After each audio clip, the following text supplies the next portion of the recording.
Are you ready to hear some cracks? Come on. This patient has been having a lot of low back and upper back tension, so we're going to start by loosening that all up.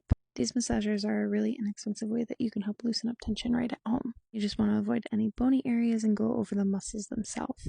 This attachment's my favorite because it allows me to go up and down the spine and get those mouth to thigh muscles. Then we're going to go through and loosen up the piriformis and the gluteal muscles. All right, listen up. Deep breath in. And all the way out. All the way out.